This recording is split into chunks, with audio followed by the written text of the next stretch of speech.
My God, it's been so long. I'm so excited. Okay, let's get this ish rolling.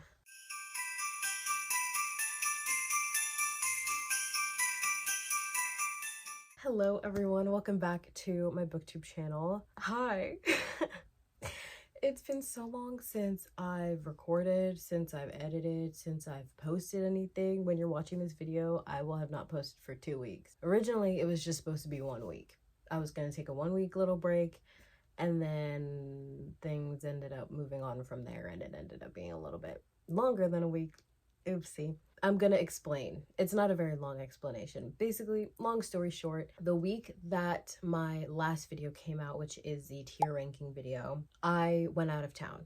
Like literally 2 days later on that Friday, I went to visit my fiance in North Carolina, and then I came back on Monday. So I didn't film anything the entire weekend. Usually I film my YouTube videos on Wednesday, which today is December 3rd. Happy December, everybody. Normally I film on Wednesdays. So I came back on a Monday, and I was gonna film Thursday because Thursday was Thanksgiving and I had to work on Wednesday. But then my fiance ended up coming here for Thanksgiving and the entire weekend, so then I didn't film then either. So now we're here.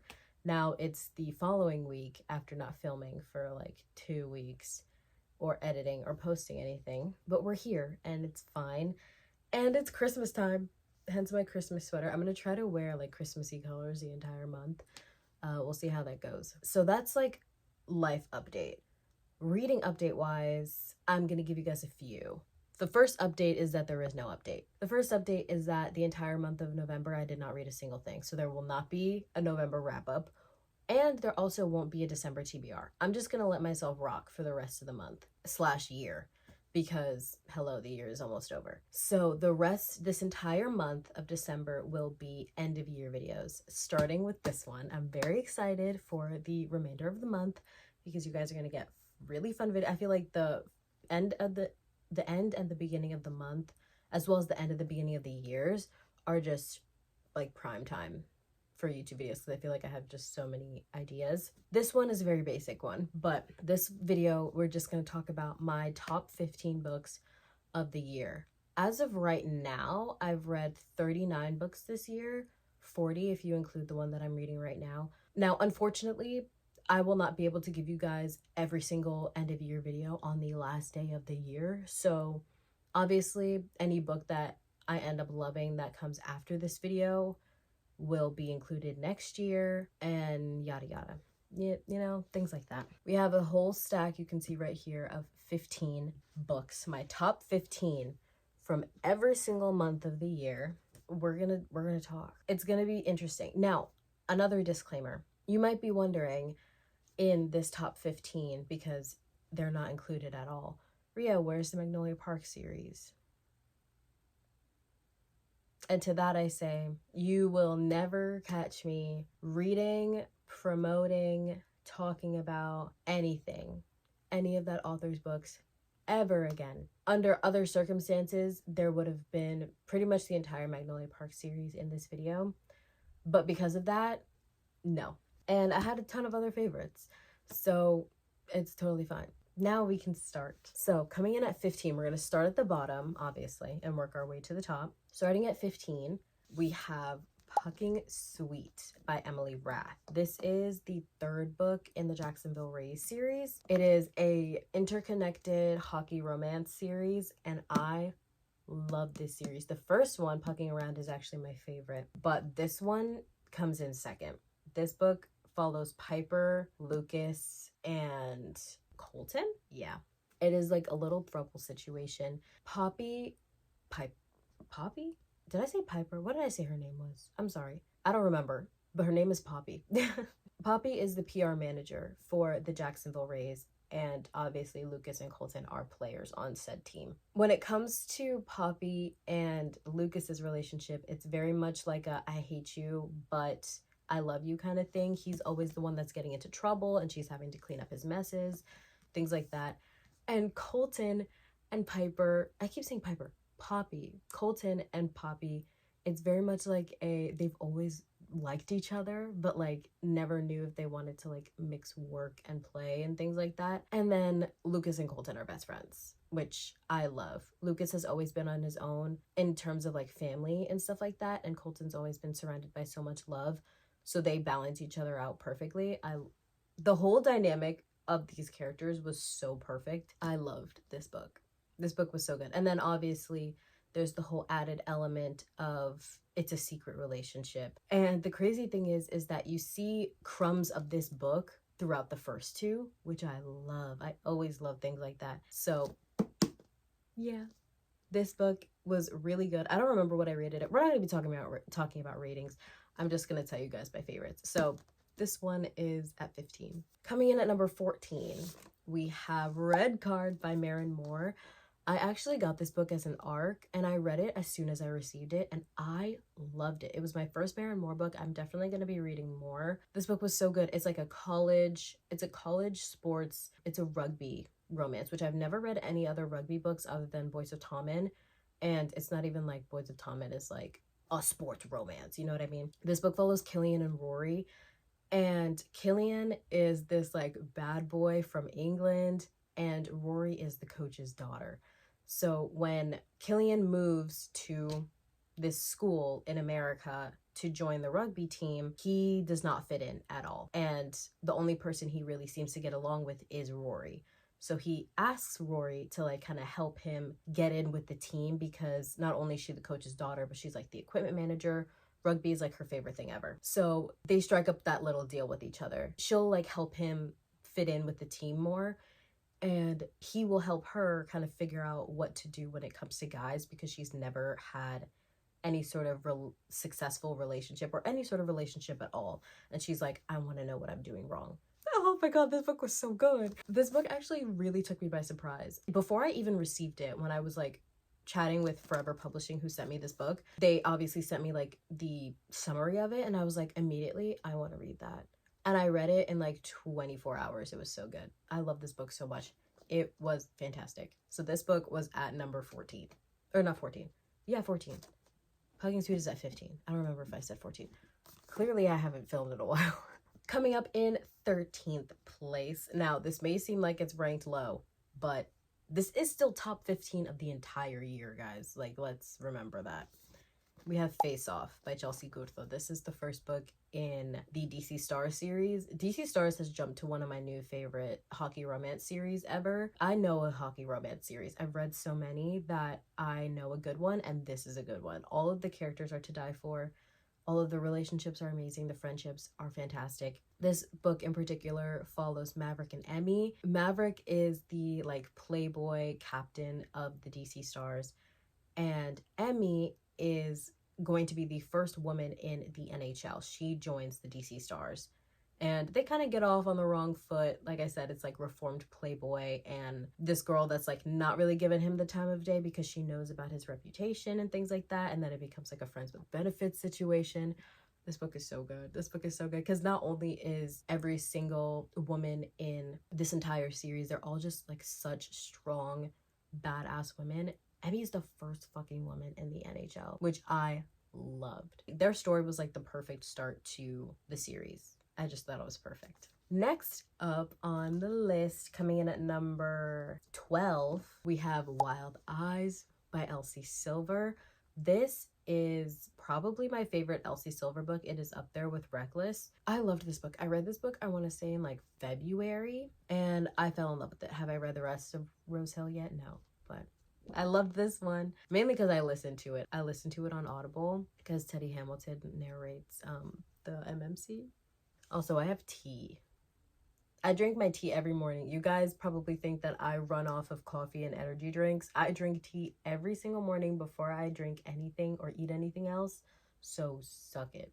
Anyway, this book is a small town. I wouldn't say cowboy because I think Weston, our MMC, is a horse trainer or something like that. And our FMC, Skylar, she's like a country pop star. Weston's best friend is Ford Grant, who is our MMC in the first book, which is Wild Love. Skylar kind of rolls into town because she's like, I want to make my own album and I want Ford to help me. She kind of like goes on a whim, so she like has nowhere to stay and stuff like that, so she ends up staying with Weston after they meet in probably the most insane way. I'm not going to spoil it, but in the first chapter, in the first like paragraph, you see how they meet and it's actually insane. She ends up staying with him. Oh, this book was so cute. There's like music in this book too. It was amazing. Loved it. This book was just so like cozy and cute. Weston is, forget book boyfriend, that man is book husband, because he is actually everything. In the first book, I was like, Weston's gonna be my man, and I knew that he was gonna be my man. I don't think he'll be beat, honestly. Even after I finish Rose Hill, I still don't think either of the other two MMCs will beat Weston Belmont. This book was so cute. Weston's also a single dad, so you got to see like the element with the kids and stuff like that. As characters, Weston and Skylar grew up so differently, so seeing Skylar really like come out of her shell and start growing more comfortable with like who she actually is as a person, because she was in the spotlight her whole life, so she was like trained to act a certain way. Seeing her actually be herself in this small town with this family, and it was so cute. I loved this book. This book was phenomenal. In 11th place, this also might shock some people, so don't yell at me. I swear to God, this a God tier series of mine?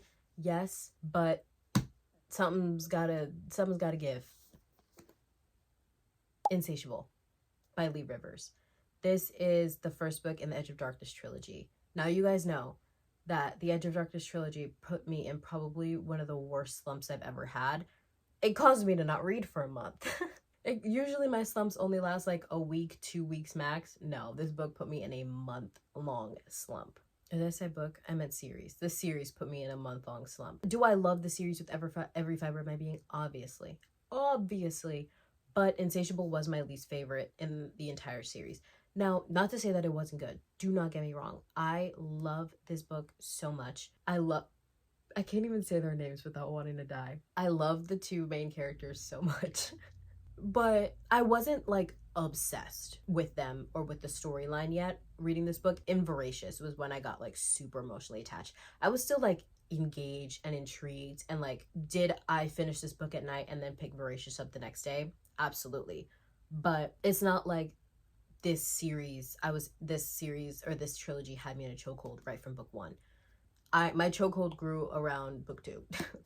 I was like super emotionally attached and like obsessed by book two. This book, like I said, was still really fucking good. I just wasn't fully there yet. I was like maybe 80% of the way there. In Voracious, I was like, okay, I'm there. But yeah, I don't want to tell you anything about this trilogy. All I'm going to tell you is that it is best friend's brother. Our FMC, her best friend, has a twin brother, and it's our MMC. I can't say their names. I'm so sorry. I can't say. It's like PTSD. That's it. It's childhood friends to lovers to like enemies and strangers to lovers again. But these characters go through the most excruciating heartbreaks imaginable. They go through the worst struggles ever. The entire trilogy. It is actually like insanity. I can't talk about it too much. We're gonna move on. Next up, on a lighter note, 10th place, coming down to top 10, we have Power Play by Chelsea Goodfield. This book actually really took me by surprise. It's very long now that I look at it. This is the second book in the DC Stars series, and I did not expect to like this book as much as I did. This book follows Piper and Liam. Obviously, another hockey book.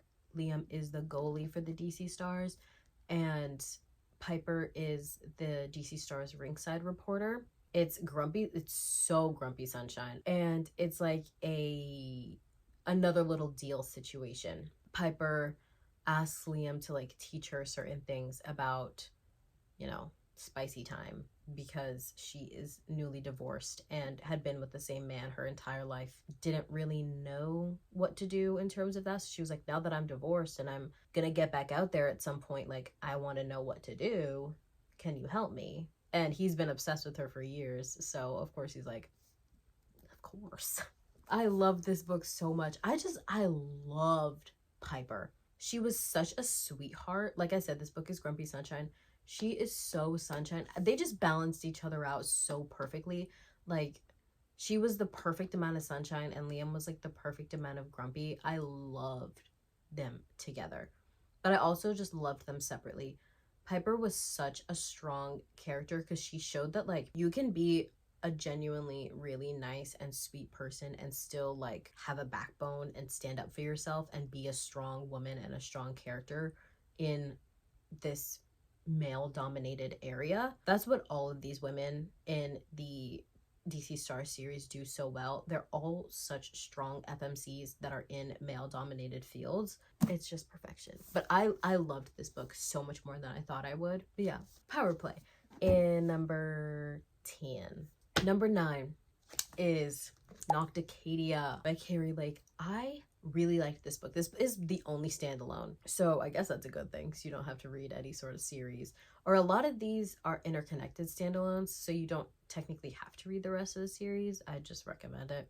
But this is the only standalone, and it's also like a dark gothic romance. It's not super dark. I've definitely read darker stuff like Edge of Darkness, like that shit's dark. This has like dark themes in it, but it's not like super crazy. This book follows Devrick and Lilia, and it takes place in like this, like I said, very like dark gothic setting. Like think of the cover and that's just everything of what you picture when you read the book. This book is very setting driven because it's trying to get across that like super dark, mysterious kind of vibe to the entire like book and overall premise. So basically, in the beginning of the book, Lilia goes through something with her mother and she wants answers. And she gets the opportunity to solve the mystery as of what happened to her mother when she gets accepted to Dracadia University. She discovered that the only places she can get answers to her questions is Dracadia University. So she applied, she got in, and she ends up going. And there she meets her Professor Devrick Bramwell. Their stories so perfectly intertwined with each other. This book was just like, it was just so smart. I loved this book so much. By the end of it, I wanted more. Like, I wanted more of these characters. The romance is very prevalent, but it's definitely more of like a side plot, and everything that's going on with the mystery and Lilia's mom, herself, and Devrick, and what Devrick's trying to do for himself, and then how their stories like combine and intertwine with each other. That was what had me hooked. Like, don't get me wrong, like I said, I was fully invested in the romance, but that mystery element to it, that shit had me hooked. I was pleasantly surprised by this book. Like I said, at the end I wanted more. I wanted more of our characters together, and we just didn't get that. That was probably what brought whatever I rated it. That was probably what brought it down, because I know this book wasn't a 5-star, but it was still so good. I listened to the audiobook for this as well, and the audiobook was really good. So I loved this book. This book was so good. Next up, in 8th place, we have Voracious. This book, like I said, really solidified my obsession with the Edge of Darkness trilogy. I'm not going to tell you much because not only do I have an entire wrap-up talking about this trilogy, but I have a reading vlog for it. So go watch those. So, like I said, I'm not going to tell you too much. But, like I said, this is where my obsession with this trilogy really, like, I was locked the fuck in reading this book. After this book, the end of this book, I immediately picked up Restitution. Because I was like, what? No. Oh my god. Thinking about this trilogy actually makes me want to fucking cry. Wait, I have another announcement. I'm literally, my eyeballs are sweating. I am a part of Lee Rivers' street team. I totally forgot to mention that at the beginning, and I haven't mentioned it anywhere on my TikTok or my Instagram. I need to make posts about it. But yeah, I applied to be part of her street team and I got accepted. And yeah, now I'm set for life, man. That is like dream come true. I need to read next dark romances I am gonna read is definitely her Web of Silence duet, which is Little Stranger and Little Liar, mainly because these are all in the same universe, so I have to read all of them, and I want to, obviously. I also just want to be as caught up as possible before Lee Rivers starts releasing any new books, especially the books about Besa and Luciella, or Luciella, I never know. I will be sad for those books, man. But anyway, this right here is where I was locked in, and that's all. We're done. I feel like I've spoken so much about Edge of Darkness over the past like month and a half that like we're tired of it. So we're just gonna move on. Next up in 7th place, we have For the Fans by Nyla K. I actually have not even finished rereading this book. I will eventually. For the Fans. I feel like I'm reading something quite similar right now. I love this book so fucking much. When I read this book, I was actually shitting bricks the entire time because I was like, I'm in love with these characters. This book follows Chiron and Avi, and it is an opposites attract, enemies to lovers, stepbrother, MM romance. MM's gonna do it for me every time. Not gonna lie. I love a good MM romance. Some of my favorites are MM romance. Like, For the Fans, God of Fury. Stop. I need to reread God of Fury this month, guys. At the end of the month. I'm so excited for that. But anyway, For the Fans. I love this book so much. Chiron and Avi, they meet each other for the first time when they're like 16, I want to say. And then once they graduate high school, go off to college, all that fun stuff, they end up going to the same college. They are put in a little bit of a financial predicament. And in order to make money, they start getting spicy with each other. And you know what? They make good fucking money. Yeah, that's the basic premise of this book. A lot of people asked me when I was like talking about it, when I was first reading it, if like the stepbrother situation was weird. When they met, like I said, they were like 15, 16 years old, I want to say. They didn't talk to each other at all because Chiron fucking hated Avi. Like I said, they're very opposites attract. I do not take that lightly. Like Chiron is like the clean cut, sandy blonde hair, captain of the football team, like scholar, straight A student kind of guy. And Avi's like the lone wolf stoner kid, artsy, like long black hair, black skinny jeans, the flannel, like polar opposite of each other. And also when they officially get together, they're technically not even stepbrothers anymore. So just let it rock. I'm telling you, thinking about this book, you're like, I don't know. But if you're even the slightest bit intrigued, I would give it a shot. This book is incredibly spicy. So it's probably one of the spiciest books I've ever read. Just like straight up spice. Usually dark romances are a lot spicier than like your average book. But this is just like a straight up contemporary. And this is probably one of the spiciest contemporary romances I've ever read because of like the entire premise of it. But that did not like take me away from the story at all. Usually a lot of spice is kind of just like, sometimes it gets to be a little bit too much, but I think because the spice was so substantial to the plot and to the relationship between the two characters, it like, I was fully in it. For the Fans by now. Like, hey, go read it.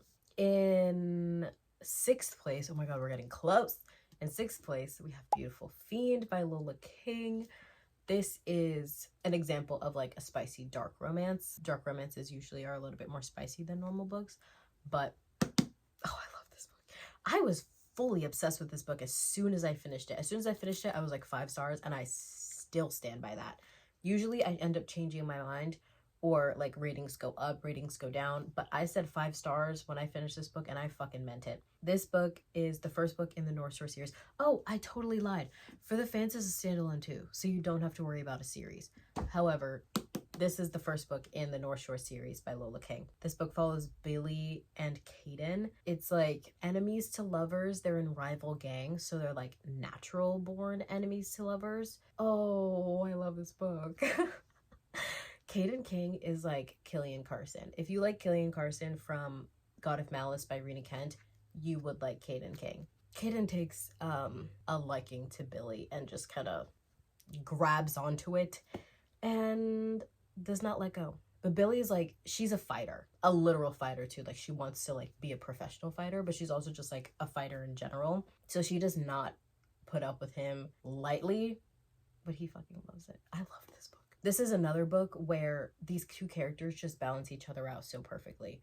Like, Kaden and Billy are so perfect together that even though they were in rival gangs, you couldn't imagine them with anyone else because they were just so perfect together. Also, the end of that book had me fucking gagged. At the end, before the epilogue, I was like, what is going on? Even halfway through the epilogue, I was like, what is happening? But then everything was fine. Then we were fine. Next up, in 5th place, top 5 of the year, guys. Shit. Top 5 of the year. We have Heartless Beloved by Lola King.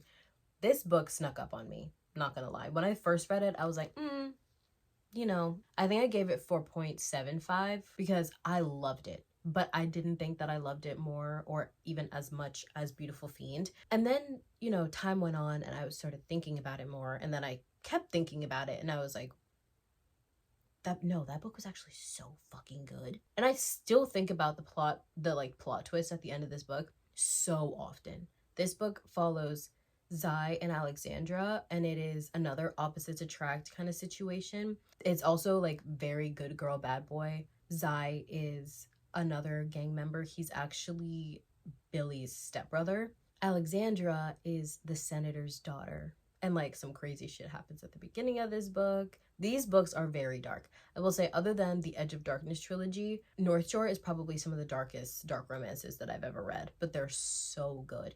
I just love dark romance. It just shows that you can fully love and humanize and empathize with such flawed characters. I love dark romance so much. And this book was perfection. Alexandra was another FMC like Piper who showed that like you can be so nice and so sweet and people can so terribly underestimate you and you can still be such a fucking baddie. And I love that Zai saw her for like exactly who she was.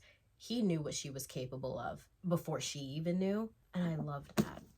And Zai was so like deep down he was like such a softie, and Alexandra brought that out of him. I loved that book.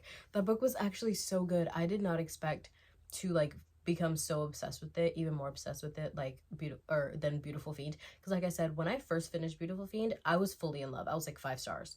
But the 5-star that I gave Heartless Beloved snuck up on me. Like that became a 5-star after rating it something lower originally. I loved it. It was so good. Number 4 in my top 15 was Hat Trick by Chelsea Gurto. This book was so fucking good. This is the 4th book / the most recent release of the DC Stars series. Sinbin, which is the 5th book, actually comes out in like a couple days. I'm so excited for it. But this one was the one that I was anticipating the most because I had seen so much about it, as well as I just love the 2 main characters in the other books because like I said, these are interconnected standalones, so you see the characters in each other's books. I knew that I was gonna love them. And it was perfect. This book was perfect. It was everything that I wanted and needed it to be. It follows Riley and Lexi. Lexi is the athletic trainer for the DC Stars, and Riley is, I believe he's a defenseman. Riley gets into an accident and loses one of his legs, which you can tell from the cover. That's not a spoiler. There's the prosthetic. Lexi, being the head athletic trainer, is been put in charge of his rehabilitation to try to get him back on the ice in some capacity, because obviously he's never going to play the same way again, but she's there for him and to help him feel somewhat normal, as well as just work through the situation that he's in medically. And also it ends up being emotionally, mentally fit. This book was so perfect. Riley has had a crush on this woman for years. Lexi kind of knew that, but she also didn't really take it seriously because she was just like, I would never date a coworker or someone that was on the team or anything like that. So she never really gave his crush on her like any sort of actual like thought. But then they ended up spending all of this time together because she was put in charge of his rehabilitation, and it was just perfect. This book was perfect. I love it so much. Thinking about it, oh, I love it. I tabbed the living shit out of this book. I loved it so much. Number 3, guys, we're at top 3. Top 3 of the entire year. Coming in at number 3 is A Love Letter to Whiskey by Candy Steiner. It feels like I read this book so long. Well, I did. I read it almost a year ago. I read this book in January of 2025, and I have thought about it every single day since then. Every single fucking day. Candy Steiner did her big one with this shit. Oh my god. Genuinely think no matter what other book that she puts out, this one will always be my favorite because it was like a first love kind of situation. I love this book. This book follows Bea and Jamie. This book is like every single romance reader's least favorite tropes. It's like right person, wrong time for like literally a decade. They just keep missing each other. Bea and Jamie are best friends, but they're always in a situation where they can't be together. Whether he's dating someone, she's dating someone, the timing just doesn't match up. Someone's family's going through something. It's always just the wrong fucking time. It is cheating. There's cheating, obviously. Oh, God. It's like push and pull for, like I said, literally like 10 years. This book, though, was everything. Because as much as you hate these two characters for like not just getting their shit together and being together, you can't help but still want them to be together. Usually I feel like for some other characters, it gets to a point where it's just like, this shit isn't even worth it. Like all this push and pull and like you don't even buy into the romance that much. These two characters were fucking made for each other. So you're just like, shit, you want to shake them. Like you two need to be together and you want to be together. Just fucking be together. I need to reread this book. I love this book so much. It's also just the most beautifully written book I think I've ever read in my life. Other than the Boys of Tommen books, which are like actually feel like actual like fucking poetry to me. I don't know what that says about me. This book is one of the most phenomenally written books I've ever read in my life. All of the metaphors and the play on words and just the references and comparisons to whiskey itself. Oh my god. This book is so fucking good. Like it makes so many references to like drinking and things like that. Like every single chapter has like a name, like straight up. One Night with Scotch, sober, relapse, hangover, like oh my god. And everything relates to what's going on in the story and what is going on in Bea and Jamie's relationship. I need to reread that book. Putting that on my to-do list. Must check that off. Oh my god. Second place, guys. Second place. Top 15 books I've read this year. Coming in at number 2. This is gonna surprise no one. And again, we're not gonna talk about it. Restitution. I'm not gonna, bro, I was about to start flipping through this book. Terrible idea. But Restitution by Lee Rivers, the third book in the Edge of Darkness trilogy. This one obviously was my favorite. This is where, obviously, like I said, my obsession with the story solidified in Voracious, and like my emotional attachment was solidified in Voracious. Here, I was just like so fully in it. I was so attached to these characters. It felt like every single thing that was happening to them was happening to me. I was going through these characters, like all the events that were happening in this book. It felt like I was going through them with these characters. I felt like I was going through them myself. Thinking about this book actually really hurts. I was fully bawling my eyes out reading certain parts of this book. This is a trilogy that I would want to read again just because of how much I love it, but I genuinely don't think I could because of how emotionally damaged I was at the end. So yeah, we're not going to talk about it, but Restitution is number 2. And last but not least, number 1. We got to number 1, you guys. And I feel like I haven't talked about this book in so long, at least not on here. I feel like I talk about it a lot on TikTok because I talk about everything on TikTok. Number 1. I feel like it might be obvious. Duh. Like, duh. It was honestly, not gonna lie, these two were neck and neck. I was like, oh, I don't know. But I think it's just because I've been with these characters for so long that it has to be this book. This book has to be number 1. Of fucking course, it's number 1. Releasing 10 by Chloe Walsh. It is the 6th book in the Boys of Tommen series. And Boys of Tommen is my favorite series of all time. And like I said, I've been with these characters, kind of. Obviously, Binding and Keeping are about Johnny and Shannon, and Saving and Redeeming are about Joey and Aoife, and Taming Seven is about Claire and Gypsy.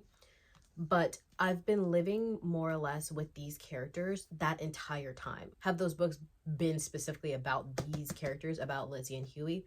No, but I've just been with this group of characters for so long that I'm just, the emotional attachment isn't even a word. These characters, I'm with these characters. When I open up one of these books, I am in Cork at Tommen College with these fucking characters, like fully in it.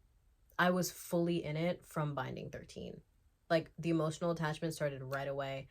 The just living with these characters, being so obsessed with the story and how everything is developing, and everything from day one of reading this fucking series. So obviously, Releasing 10 is number one. Redeeming 6, Keeping 13, and this book right here have been my 3 favorites. But Releasing 10, as of right now, is my favorite in the entire series. Oh, this book. Even though Joey and Aoife are my favorites, like, don't fucking get it twisted. Joey and Aoife are my favorites.